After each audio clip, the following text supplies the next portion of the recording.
A big hello and a very warm welcome to a special show with me, Sonali Krishna. We're calling it Maggi Makes a Comeback, and what a comeback it has indeed made. Now, just to get you up to speed, Nestle India's Maggi has cleared tests conducted by 3 laboratories as mandated by the Bombay High Court, paving the way for the instant noodles brand to be back in the market after it was banned over the presence of excess lead. All the 90 samples covering 6 variants tested by the 3 laboratories have been cleared with the lead content much below the permissible limit.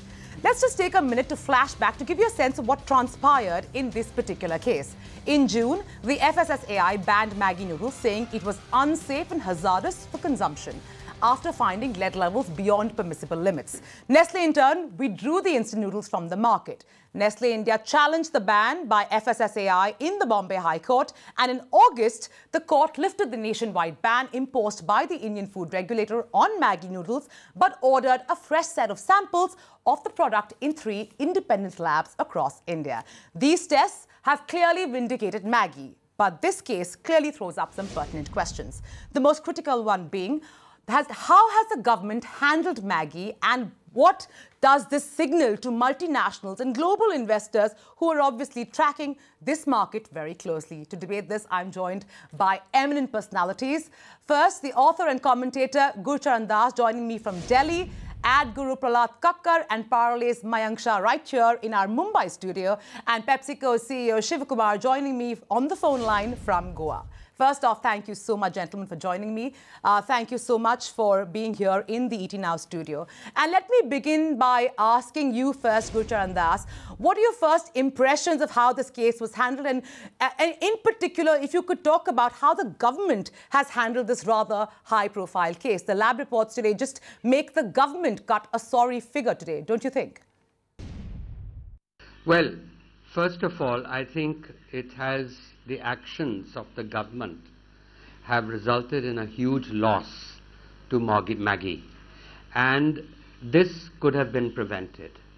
And so I feel it's a very sad commentary on the way the government has handled it. Maggi has been vindicated. I had no doubt a company of that kind would not be guilty of the kind of things that the government found. So now what we need to get down into is what happened. There should be a probe to find out what did the regulator do wrong? And if the regulator did wrong, there should be punishment. It is not only Maggi's brand name that has got hurt. India's brand has got hurt. So the irony is you have Mr. Modi, who's trying to build up the brand India to get investors to come. And what you have on the other hand are people inside the country who are pulling down the India brand. The purpose of a government is to create predictability. What this government has done, both in the taxation cases, retrospective taxation, and in the Maggi cases, is to have created unpredictability. So therefore, I feel this is a very, very big setback for India. And that worries me even more, because Maggi is going to come back. Maggi is the Nestle is a strong company. It will take time for the brand to return. But meanwhile, I would say that India has to answer for what has happened. It has made India look bad in the eyes of the world.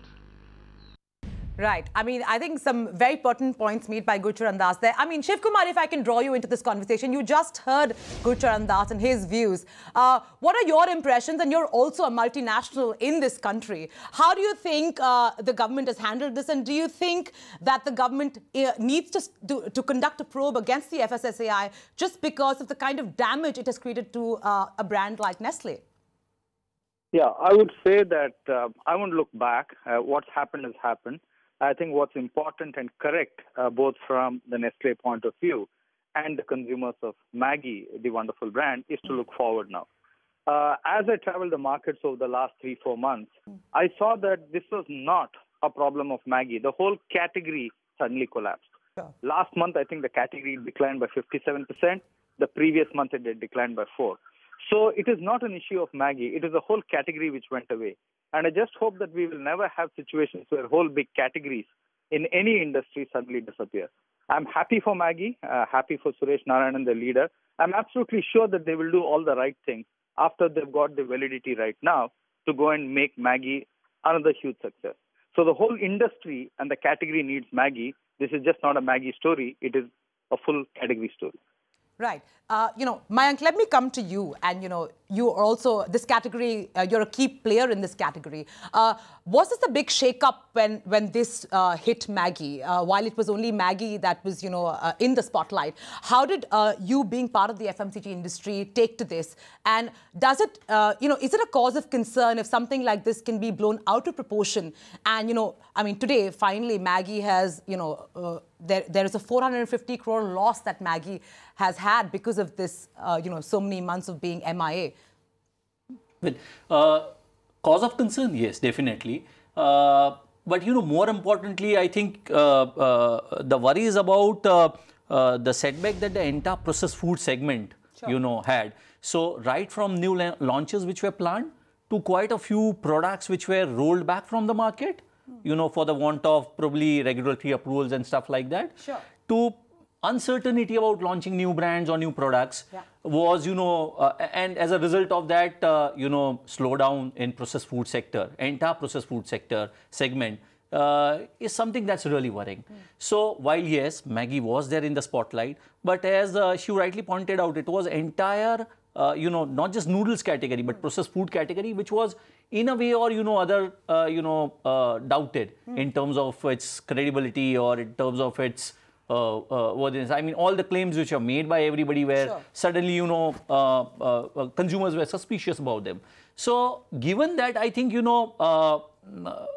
going forward, all stakeholders, be it the regulator or be it the players, need to be very vigilant. And I guess, going forward, one needs to be extra cautious about whatever, be it claims or be it even, probably the regulatory environment that needs to be cautious before either they raise an alarm or before, they talk about any particular product. What I love about our industry is that everybody pussyfoots around as if they're stepping on eggshells when it comes to the government. Okay, this government needs to be sued for this particular case. Sued in no uncertain terms, because there are thousands of crores of losses. Parle can say what they want, Pepsi can say what they want, because they're covering their asses at the end of it. But the real fact is that if Nestle has the guts, they should actually take them to an international court. Forget about this country, because this is going to be completely clear. And the thousands of crores of losses that they've taken, who's going to compensate for that? That's actually a valid question. Okay, who's going to compensate for that? One, lack of credibility. 35 years of a brand which has built its credibility on sheer performance and advertising and claims. Okay, who's going to pay for that? In terms of loss of credibility, not only as a company, but also as a category. But doesn't this somehow reinstate its credibility? Doesn't it come back with a bang? Nothing. When you damage something like this, everybody's question, every housewife now questions the category. Forget about Maggi. They question the category. They will eventually question biscuits. So if you guys are fence sitting, remember, you're next. You're going to be hit regardless of what happens. Is that true, Shiv? I mean, do you think that there is some kind of suspicion amongst consumers? Is that what, your research, your survey has said, that, there seems to be, they're casting a shadow over products like this? Yeah, I won't say it's a suspicion. See, whenever there is a seed of doubt, it could be 1%, it could be 2%, it could be 5%. Consumers tend to say, okay, now let me play it safe. And that's not good for a category or an industry. So specifically here, for example, consumers would like to know, are the tests correct and real? Okay, somebody needs to say, look, the tests which we'll do in the future are the right tests, and you don't need to debate that. Okay. Second is, there needs to be a larger dialogue between the companies, the industry bodies, and the regulatory bodies. And I would say, actually, Sonali, to you, that we must stop in each of these cases conducting a trial by media. So if we have a regulator, we have the company, we have the industry bodies, why do we conduct trials by media? Next also is the inspectors and what they say in the marketplace. I know definitely in the states of Tamil Nadu and Kerala, inspectors going around across food categories and telling retailers, don't buy this brand, we're going to charge them with a case or something like that.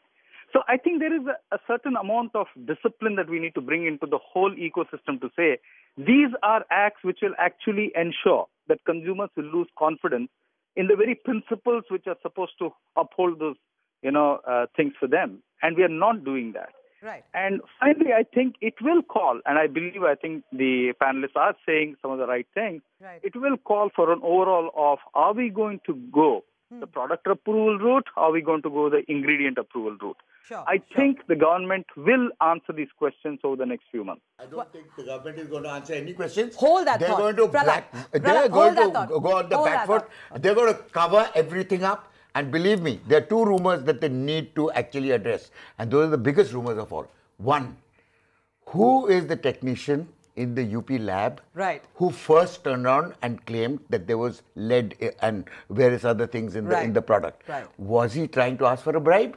Okay. Was he paid? We're going to address that. This discussion is getting really spicy.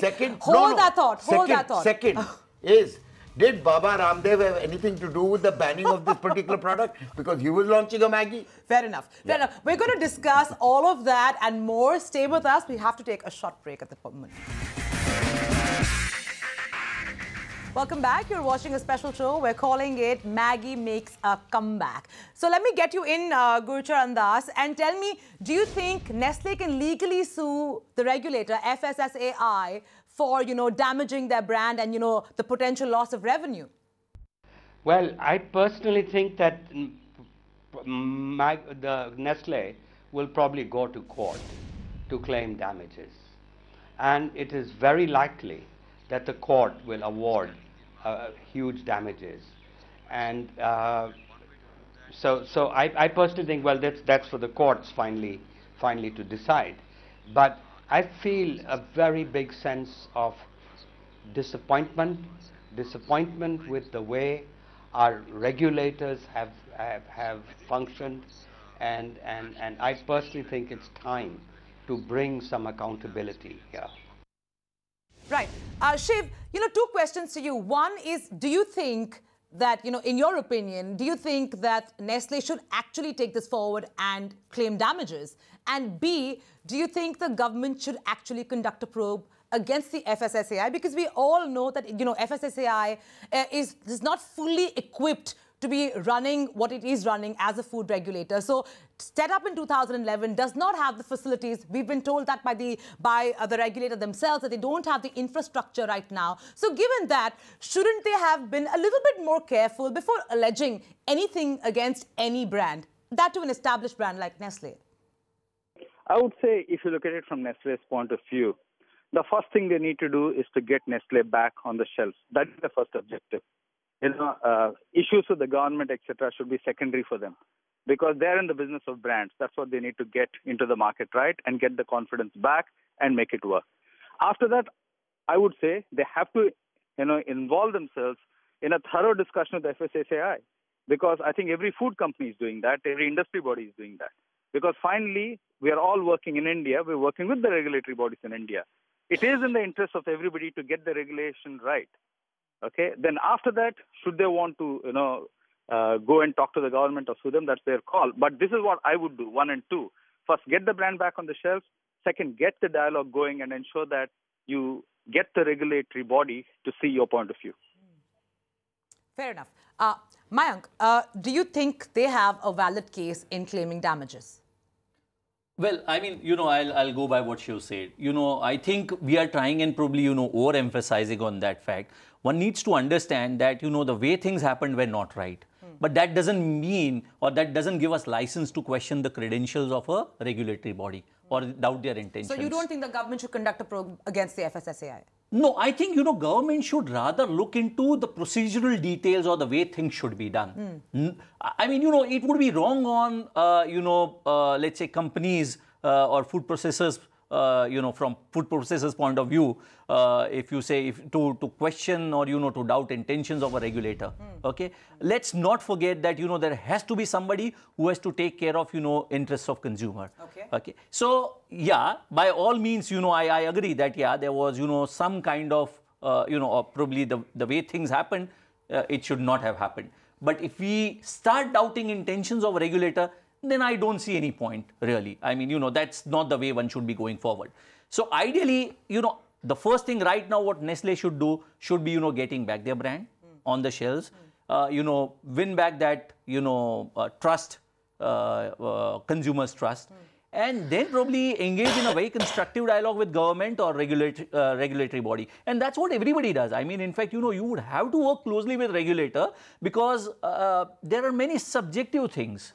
You cannot say that this thing is good or bad unless you don't sit, discuss it with them and, put across your point of view.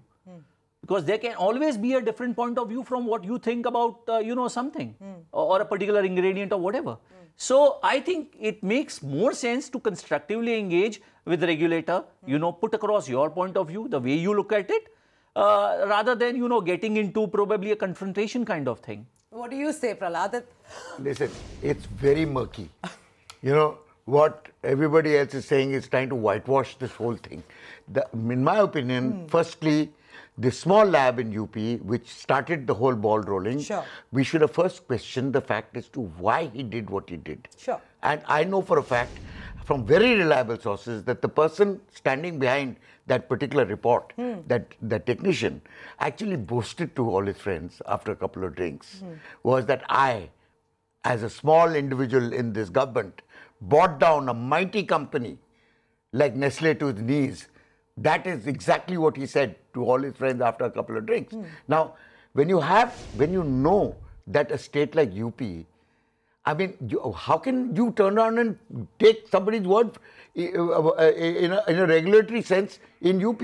Firstly, this whole business of dialogue, of course there will be a dialogue if the regulator is willing to listen to you. But if you ban a product without due diligence, and it does send a very wrong signal. No, how can you ban the product? We're looking to get investors. So obviously there was extraneous pressure. So what was this extraneous pressure for the government to ban a 35-year-old product which nobody had ever got a complaint about? 35 years, Maggi's been in the market. Nobody's either fallen ill, nobody's complained, nobody's died, nothing has happened. And suddenly, they not only just turn around and say, let's pull it off the shelf and do a proper check on it. Fine, no problem. Do a proper check on it. I think Shivakumar has something to say. Shiv, cut in. So, Sonali, I must say, of all the people on this panel, I have gone and met Ashish Bhagwana personally. I have gone and met the food ministry with a bunch of industry bodies personally. Everybody is deeply concerned. They're willing to talk. They're willing to listen. Mr. Bahuguna is an absolute fine officer. And he said, look, these are the steps we will take to resolve this. So that dialogue works and it helps. No, but why did they ban it? That is Abid. He was not the chairman then. No, but it was Abid. No, but Shiv, don't you think it gives a slightly odd signal to global investors? Because, if we don't have our regulatory bodies who go through due diligence, then, I mean, today we have cut a sorry face. Don't you think so? There are many things which go right, many things which go wrong. For everything which goes wrong, you don't end up in court and you don't, keep stabbing at each other's eyes. 2,000 crores worth of wrong. Yeah. And, you can say what you want on a panel, but finally you got to run a proper business. That's when you'll realize how a proper business is run. Yeah. So what we are saying is that as businessmen, we have to let go of whatever you might think is right and wrong, and there's nothing right and wrong, it's all a shade of grey. No. Yes. You will have the pulse and pressures of working, and you have to ensure that what you are in business for is the most important reason, which is your consumers. Fair enough. Absolutely. And that's what you need to keep your single-minded focus on. And that is what good businesses do. Fair enough. But on that note, let me have your closing comment as well. You've heard Shiv, we've heard Prahlad's very vociferous views. Your last comment on, the big victory for Maggi and really the Maggi brand's comeback and the consumers' reactions to it. No, honestly, very happy for Maggi that, they've got the decision in their favor, and that they would, now be making a comeback. But as I said, and I reiterate that, even at the cost of being repetitive, that, consumer is the center point, as Shiv said, that should be the focus of doing your business. And if we, don't worry about consumers, or if we start doubting the regulatory body who primarily is, who's incompetent. Who primarily is responsible Only for you taking can say care this, of Prahlad. taking care of consumers' interest. Hello. No, then tell me who else will take care of consumers' interest? Make the body competent. Listen, the whole business is I think we can don't leave it the way it is. It would not be fair on our part to say that the body is not competent. Oh, come on. I mean, it's passing a judgment. I think we can conclude this debate saying that, it's a great victory for Nestle. Maggi has to come back on the shelves. That's the first priority. But having said that, I think the government needs to take cognizance of what has transpired over the last few months. And, of course, ensure that such an episode does not take place again, given the fact that we are currently a country that is pitching our story to the world and all eyes are on us. No. So this episode cannot happen again. But to do that, they have to first recognize that the body is incompetent and then revamp it so that it does not repeat this kind of thing again. I think Shiv and everybody else in the industry along with him are doing just that. And on that note, thank you so much, Prahlad. Thank you so much, Mayank. And thank you, Shiv and Mr. Gurcharan Das, for joining us on this special show on such short notice. With that, thanks very much and thanks for watching.